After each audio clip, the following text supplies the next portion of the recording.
buenas tardes a todos, muchas gracias por estar. Bueno, mi nombre es Pablo Cincunegui, soy el fundador de Gemba Kaizen y antes que arrancar quería agradecer especialmente a la gente de Expo Industrias y Servicios por brindarnos la posibilidad de estar aquí en este stand, compartiendo con ustedes y bueno, con los que están allí en YouTube por el streaming. Pero bueno, más allá de ello, agradecerle especialmente a todos ustedes, ¿sí?, por estar acá y por brindarme algo que para mí tiene un valor realmente incalculable, que es su tiempo de atención. Así que bueno, hoy les voy a estar hablando de un tema que realmente me apasiona, algo que estoy incluyendo incluso en un libro que estoy escribiendo y pienso presentar el año que viene, ¿sí?, que se trata de esto, ¿no? ¿Qué nos pasa a los seres humanos en la industria del siglo XXI? Así que bueno, para arrancar vamos a empezar por describir un poco el concepto, más allá de que sea el nombre de la organización, voy a introducir un poco el concepto de Gemba Kaizen. Así que vamos a empezar. Lo que quiero con esta charla también es que no es un monólogo, así que les voy a estar pidiendo un poco de interacción con señas, arriba, abajo, dedo abajo. Y les voy a preguntar a ver quiénes de ustedes están familiarizados con el término Kaizen. Si alguna vez lo escucharon o alguna vez lo practicaron, les pido que levanten la mano. ¿Hay alguien que haya escuchado Kaizen? ¿Uno? ¿Dos? Bien. Bueno, si bien son pocos, el Kaizen es uno de los términos del lenguaje japonés que son más difundidos en Occidente, y de alguna manera si nosotros traducimos, esto significa cambiar por mejor, ¿sí? Esos dos ideogramas significan cambiar y mejor, que cuando uno lo unifica y lo traduce habitualmente al español se traduce como la mejora continua. Bien, si pasamos al concepto más profundo, si los japoneses ven la mejora continua no solamente como algo habitual, sino que tiene un significado mucho más profundo, ¿sí? Es como este cambio, ¿sí?, lento pero incesante hacia un estado mejor, hacia un estado diferente, ¿sí? Es algo que es como una filosofía, no es meramente una forma de trabajar, es una forma de pensar y de vivir la vida. Ahora, si pasamos al siguiente, ¿sí?, si les pregunto de vuelta, que alguien me levante la mano, ¿quién conoce el término Gemba? ¿Alguien? Uno, aquí tenemos uno que sí trabajó en la industria japonesa. Quizás quienes no hayan trabajado con Toyota, o Honda, o Yamaha, o algún proveedor de la industria japonesa, el término Gemba les es poco conocido, ¿verdad? Sin embargo, vamos a compararlo con algo que sí usamos en Argentina, que sí es mucho más conocido. ¿Sí? ¿A quién tenemos ahí? ¿Alguien lo conoce al señor? Manos arriba, quienes conozcan al señor de la foto. Bien, todos lo conocen al lío. Y cuando lo vemos ahí con la celeste y blanca, todos seguramente se nos ponen las emociones de punta y nos saca cosas de adentro que a veces no podemos explicar, ¿no? Ahí donde está Leo básicamente es en la cancha, ¿sí? ¿Quiénes conocen el término cancha o escucharon alguna vez hablar de la cancha? Manos arriba, bien, los chicos todos, excelente. ¿Sí? En Argentina, en Sudamérica en general, la cancha de fútbol, la cancha de rugby, la cancha de básquet, sí, a todos lo tenemos muy vinculado, lo tenemos muy incorporado. Y el Gemba, ¿sí?, que describíamos ese término que por ahí suena raro y en japonés, para los japoneses es como es la cancha para nosotros, ¿sí? El Gemba es el lugar donde las cosas pasan, es ese lugar donde la gente hace lo suyo y la realidad aparece, ¿sí?, donde sucede la magia, podríamos decir. Si nosotros nos remontamos un poco a tiempos más atrás, a los orígenes en el campo, en la Argentina, y vemos la siguiente imagen, ¿no? Muchas veces habremos escuchado esto, ¿no? En la cancha se ven los pingos, ¿no? Cuando lo que verdaderamente ocurre pasa ahí, ¿no? Entonces, el Gemba es ese lugar donde las cosas suceden, ¿bien? Cuando nosotros dijimos, voy a hablar de qué nos pasa como seres humanos en la industria del siglo XXI, ¿sí?, el Gemba, vamos a ver que para cada industria representa algo diferente, ¿sí? Si pasamos, vamos a ver, acá pongo una foto de unas máquinas. Yo trabajé muchos años en la industria y mi Gemba en ese momento era la fábrica, el piso de la fábrica, donde estaban las personas, la materia prima, los cajones, las máquinas, los robots, ¿sí? Es el lugar donde las cosas pasaba de un lingote de aluminio a una pieza terminada. Ese era el Gemba. Sin embargo, ese es el Gemba de una fábrica, ¿sí? Si pasamos a ver, por ejemplo, donde están los médicos, ¿sí?, el médico, la anestesista, la enfermera, el paciente, el Gemba en ese caso es el quirófano, ¿sí? Ahí es donde las cosas suceden, ¿bien? Si vamos al ejemplo de un restaurante, el Gemba es en la cocina, por ejemplo, el Gemba del cocinero, del chef, ¿sí? Es ahí donde agarran todas esas, las verduras, la fruta, que sale ese plato que todos nos queremos comer, ¿bien? Ese es el lugar donde las cosas pasan. Entonces vamos viendo que hay como un vínculo, ¿no? Se empiezan a vincular, donde las cosas pasan hay personas, ¿sí? Donde las cosas pasan hay seres humanos. Incluso, ¿sí?, si nosotros vemos una foto de uno de esos almacenes súper automatizados de Amazon, que están llenos de robots y parece que todo anda en automático, ¿sí? Atrás siempre hay personas. Hayan más o hayan menos, siempre hay personas. ¿Bien?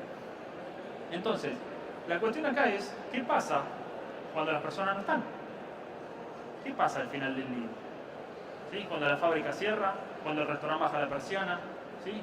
Básicamente, cuando las personas no están, ¿sí? De alguna manera la actividad cae, ¿sí? Y las cosas dejan de suceder.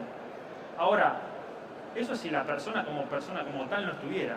¿Qué pasaría si nosotros en ese lugar, ¿sí? En lugar de tener una persona, un ser humano, tuviéramos otro ser vivo? ¿Sí? Por ejemplo, si nosotros lo sacamos acá al muchacho de mantenimiento y traemos a nuestro nuevo técnico de mantenimiento que viene a reparar los robots. ¿Sí? ¿Alguien trabajó alguna vez con robots? El señor seguro. ¿Alguien más?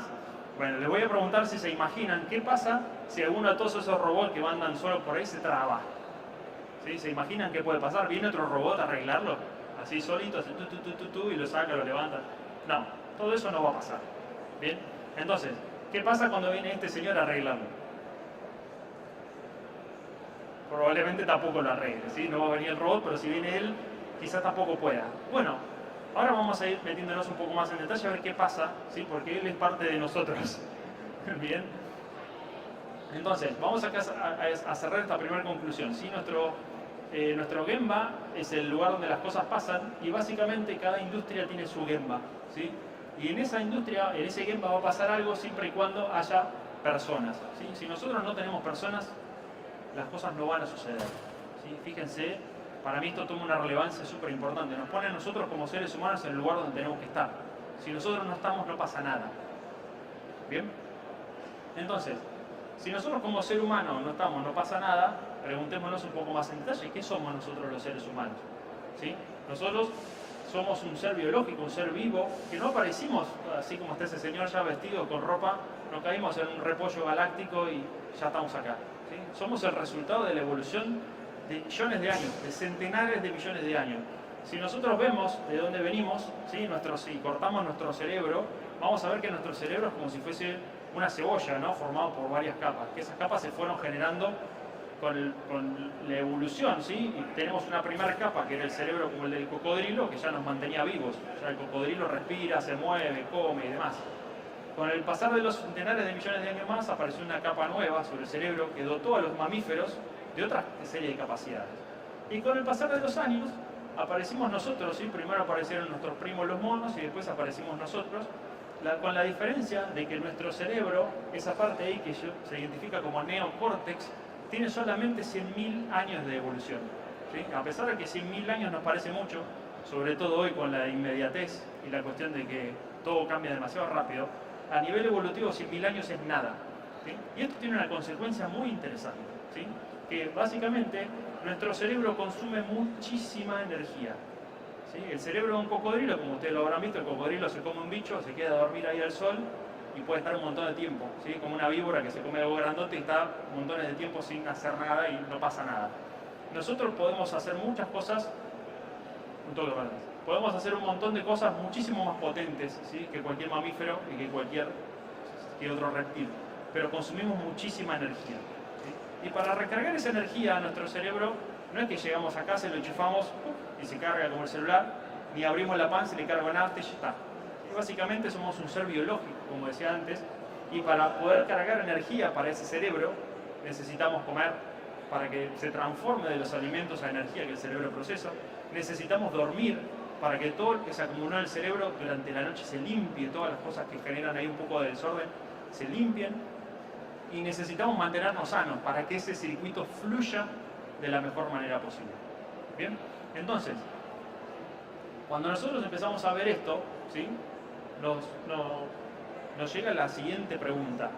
Si somos un ser biológico que necesita todo ese proceso para generar la energía que el cerebro dispone, y a su vez esa parte del cerebro que nos permite pensar, planificar y demás, consume muchísima energía, ¿no tenemos acaso un límite diario de cantidad de energía disponible?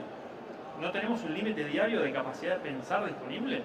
Bueno, el año entre el 2023 y el 2024 hice un curso de neuropsicoeducación, ¿sí? La Asociación Educar, y el doctor Roberto Rosler nos trajo un dato así como que fue ¡Pum! Como si yo acá parara un dinosauro en el medio y fue como ¡guau! ¡Qué cosa tan loca!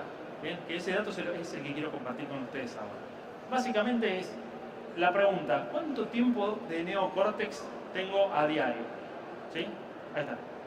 ¿Cuántas horas de ese cerebro que me diferencia del resto de los mamíferos tengo a diario? ¿Sí? Y acá voy a buscar de vuelta con ustedes un poco de interacción. ¿Bien? Entonces, ¿quiénes piensan, me gustaría que levanten la mano, que tenemos entre 8 horas y 16 horas de cerebro pensante a diario? 1, 2, 2. Bien. ¿Quiénes piensan que tenemos entre 8 horas, entre 4 horas y 8 horas? Un montón más. Un montón. Bien. ¿Quiénes piensan que tenemos entre 2 y 4? Algunos por allá. Bueno, para sorpresa de todos, ¿sí? La respuesta es que nosotros tenemos la maravillosa cantidad de, como máximo, 4 horas, ¿sí?, de cerebro de ser humano disponibles a diario. ¿Sí? 4 horas. 4 horas si dormí más o menos 7 horas, 4 horas si me alimenté de manera saludable, 4 horas si hago ejercicio regular. Para lo cual, ¿sí?, si ayer trabajé 12 horas, me peleé con mi mujer, con mi vecino, llegué cansado, dormí 4 y me levanté y fui a trabajar, lo más probable es que tenga 2. ¿Sí? Entonces, esto pone de relevancia algo que para mí, de vuelta, fue sumamente importante conocerlo, no solamente para mí, sino también para poder compartir con ustedes y con las personas que trabajo a diario. ¿Sí? La cantidad de horas que tenemos es como si fuese que el celular, imagínense hoy que todos andamos con el celular, el celular me dura 4 horas y se acabó. ¿Sí? 4 horas y se acabó. Entonces la pregunta es, ¿para qué lo vas a usar? La pregunta clave que nos tenemos que empezar a hacer es ¿para qué voy a usar esas 4 horas? ¿Y cómo las voy a dosificar? Bien. Nuestro día, ¿sí?, nuestro día a día se compone de diversas actividades. Básicamente comer, dormir, alimentarnos, hacer ejercicio y eso que vemos ahí, ¿no? ¿Qué es lo que nos pasa a muchas personas en el día a día y sobre todo en las pymes en Argentina? ¿Sí? La persona agarrándose la cabeza, bueno, se supone que él está trabajando, ¿eh? No solo agarrándose la cabeza. Bueno, entonces, yo acá dibujo más o menos una torta para que todos tengamos una idea. Tanto yo como ustedes, como Warren Buffett, todos tenemos 24 horas al día. Nadie tiene más. Ninguno tiene más. ¿Sí? Desde la persona más pobre hasta el ultra multimillonario del mundo, ¿sí?, desde un deportista de elite hasta alguien que no hace deporte, ¿sí?, desde un neurocirujano súper especialista hasta alguien que hace avioncito de papel, todos tenemos 24 horas. Nadie tiene más. Nadie tiene menos tampoco. La cuestión es cómo las usamos. ¿Sí? Entonces, si yo más o menos duermo 6 o 7, 8, 4, ¿sí?, hay una parte del día que trabajo. Aquellos que trabajan 8, 9 horas, 10 horas van a trabajar, vienen a trabajar, ponemos todo eso en la torta, es más o menos mediodía, y el resto del día, bueno, hacemos algo, ¿no? O tenemos una familia, o nos gusta hacer algo aparte, hacer algún deporte y lo demás. Básicamente se distribuye. Nosotros elegimos, a veces creemos que no, pero sí somos los responsables de elegir cómo distribuimos esas horas, ¿no? La cuestión acá es, cuando nosotros se nos empieza a acabar la energía para usar ese cerebro, básicamente la capa que queda al mando es la que está abajo. ¿Sí? La capa que está abajo es la capa que es nuestro, llamémosle nuestro cerebro emocional, es el que comanda nuestras acciones del día a día. Entonces, la cuestión es, imagínense que a veces tenemos una empresa, ¿sí?, que tenemos diversas dificultades, como todas las tenemos en Argentina y en cualquier parte del mundo, y por ejemplo lo teníamos acá nuestros robots y no teníamos a nuestro técnico de mantenimiento, que bueno, se rompió uno, se rompió otro, dale, bueno, arreglalo, fíjate cómo podés, empieza a aparecer la presión del jefe, se me hizo tarde, tengo que entregar los pedidos, se extiende la jornada, quédate unas horas extra, qué sé yo. El muchacho en lugar de trabajar 8 o 10 horas, trabajó 12, ¿sí? Para cuando trabajó 10, 12 se fue a la casa y el bondi que lo dejaba en casa, en vez de tardar 1 hora, tardó 2, porque pasa con mayor frecuencia. Para cuando llegó a la casa, bueno, trabajó más horas de las que tenía, después durmió menos horas, al otro día tuvo que venir estresado y demás. Cuando yo me quiero dar cuenta y va avanzando la semana, lo que ya tengo es a este señor. ¿Sí? Tengo una persona que ya no puede pensar, no puede pensar claramente, no puede analizar, no tiene memoria de trabajo, no tiene sus funciones ejecutivas a pleno, básicamente porque es un ser humano. Y si no repuso su nivel de energía, no la tiene más. Y yo no puedo agarrar y chufarlo a la pared y en 1 hora soltarlo de vuelta a la cancha y que haga. ¿Sí? Entonces, empezar a poner estas cosas sobre la mesa para mí es súper importante. ¿Sí? Empezar a darnos cuenta que trabajamos y que en el Gemba no va a pasar nada. ¿Sí? No va a haber una mejora continua de mi planta si yo no tengo seres humanos, y no te voy a tener seres humanos si no los cuido como tales. Si no, entiendo que tiene un ciclo biológico que cumplir. Entonces, acá puse una serie de imágenes para verlo más gráficamente, ¿no? Acá cuando vamos a la mañana a trabajar, después de un fin de semana que descansé, que relajé, que estuve tranqui, voy sonriendo con los pelos al viento, bueno, no tengo el descapotable rojo todavía, pero uno va ahí dentro y voy con mis funciones ejecutivas a pleno, ¿sí? La memoria de trabajo, la atención, el autocontrol emocional, ¿sí? Pasa algo que me enoja, pero yo estoy tranquilo, lo miro, digo, esto no pasa nada y lo controlo, ¿bien? Sin embargo, caigo a mi empresa, llego el lunes todo tranquilo, saludo a un par y cuando llego a la primera reunión aparece, ¿sí? Que lo reclamo al cliente, que no entregaste el pedido, que apareció un problema en la postventa, que me llama el financiero, que cambió la tasa de interés, que qué vamos a hacer, mirá que las importaciones. Y después de una jornada larga, una mañana larga, para el mediodía yo más o menos quedo así, ¿sí? Al mediodía, aunque yo me vea al espejo y me vea a mí mismo, el que está atrás de la compu es ese señor, ¿sí? Porque el que pasa a comandar es ese cerebro emocional, ¿sí? Y ya mi atención, mi autocontrol y mi memoria de trabajo están a la baja, ¿sí? ¿Vieron cuando el celular que se empieza a poner lento, le pongo ahorro de batería y ya no camina? Bueno, eso nos empieza a pasar a todos, ¿sí? Mi cerebro se queda sin energía y empiezo a reaccionar, a manejarme en modo emocional, a no poder pensar con claridad. Alguien viene y me dice algo, a los 2 minutos me olvidé de qué estábamos hablando. Bueno, la cuestión es que esto es lo más normal que pasa porque somos un ser biológico, no hay otra. Ni hablar si la tarde de ese día sigue como la mañana, ¿sí? Y yo me sigo y le busco la vuelta y me quedo en el trabajo y le pongo las pilas, a eso de las 6 de la tarde, si sigo en la oficina, más o menos quedo así, ¿sí? Y no es broma. No sé si ustedes, creo que a partir de esta charla van a poder prestarle atención, que llega un momento del día que la cabeza no da más. El famoso se me quemó la cabeza, ¿sí? No es broma, es porque ya la energía no va, no hay de dónde sacarla, ¿sí? Y la única forma de reponerla es dormir, básicamente. Y hablar cuando voy yendo a casa, ¿sí? Y me cruzo con uno por la Panamericana, que se me cruza adelante, me lo quiero comer. Bueno, entonces, vamos a pasar a la siguiente conclusión, ¿sí? Que además de esto, que es una limitación biológica, nos encontramos inmersos en un mundo que está lleno de estímulos que nos rodean todo el tiempo, las notificaciones del mail, el teléfono, ahora hasta el reloj que vibra y me llama la atención. Y yo necesito usar mi capacidad de control, estoy gastando mi energía para pensar, para aislarme de esas cuestiones que constantemente me están bombardeando. Entonces, estas cosas que son como estímulos que roban mi atención todo el tiempo, me están jugando totalmente en contra. Entonces, cuando nosotros pensábamos que éramos como un súper, el hombre, el señor racional, que los monos allá y nosotros somos los seres humanos, la realidad es que somos un poco como este señorcito de acá. ¿Bien? Somos un mono con unas capacidades infernales, pero que tienen duración limitada, ¿sí? No podemos dejar de ver que somos un ser biológico y que tenemos capacidades limitadas por nuestra biología. ¿Bien? Entonces, acá el señor Yuval Harari, que es un antropólogo israelí, comenta en sus libros que como seres humanos estamos generando tecnologías, ¿sí? que de alguna manera están abusando de nuestras debilidades humanas con una capacidad sobrehumana, ¿sí? Refiriéndose a la IA y a los algoritmos que hoy por hoy buscan robarse nuestra atención todo el tiempo. Entonces, a donde voy yo con esto es tenemos que ser sumamente cuidadosos, ¿sí?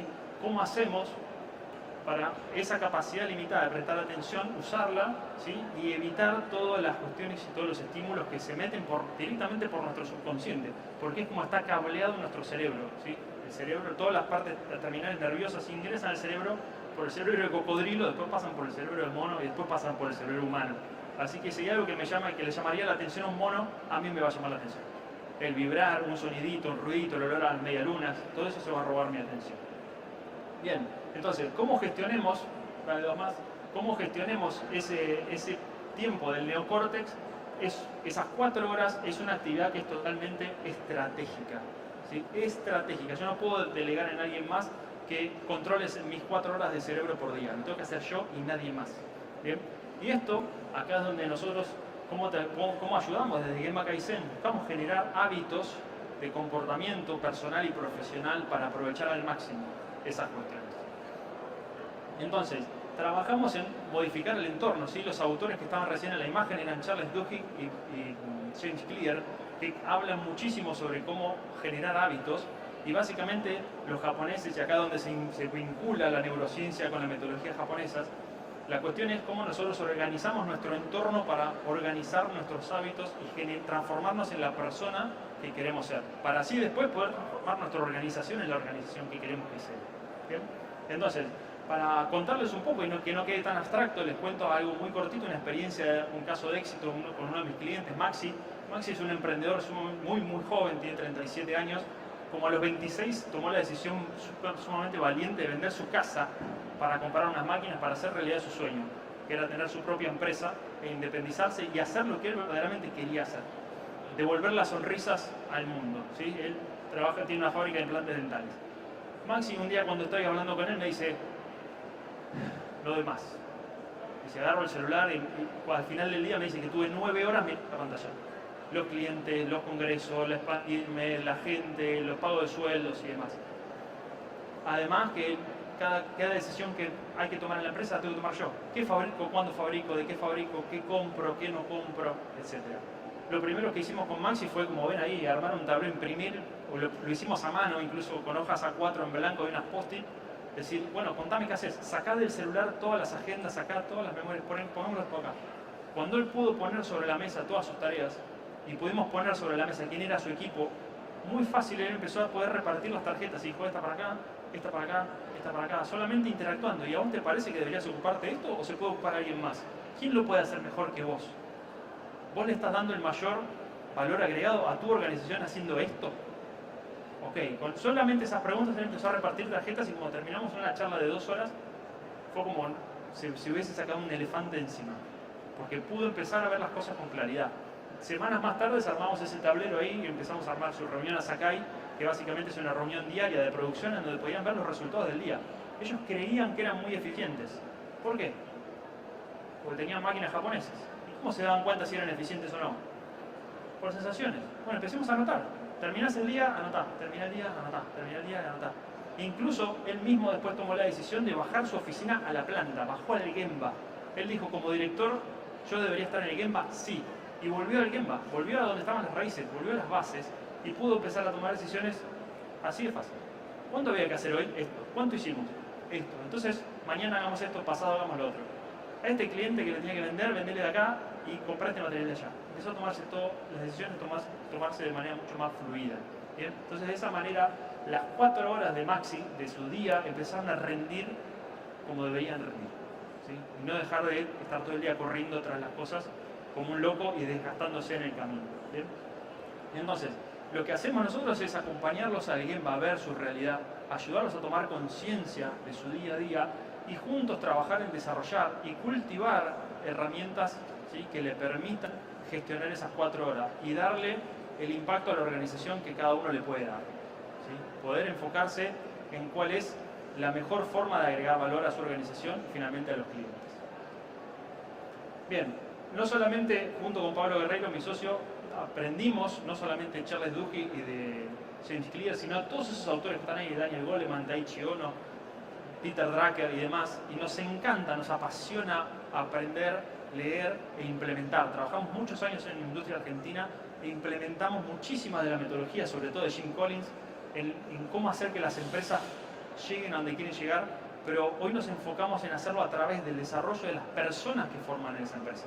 Porque después de muchos años nos dimos cuenta que no hay tecnología, ¿sí?, que resuelva cómo cada una de las personas utiliza su potencial al máximo. ¿Sí? Entonces, primero hay que enfocarse ahí. Y cuando tenemos las personas correctas en el lugar correcto de la organización y les otorgamos la posibilidad de hacer, de crear y de desarrollarse, luego incorporamos toda la tecnología que querramos. Pero primero las personas. Siempre pasa por ahí. Así que bueno, a quienes estén interesados o les guste charlar un poco más en profundidad, los esperamos en el stand 73. Estamos ahí, tenemos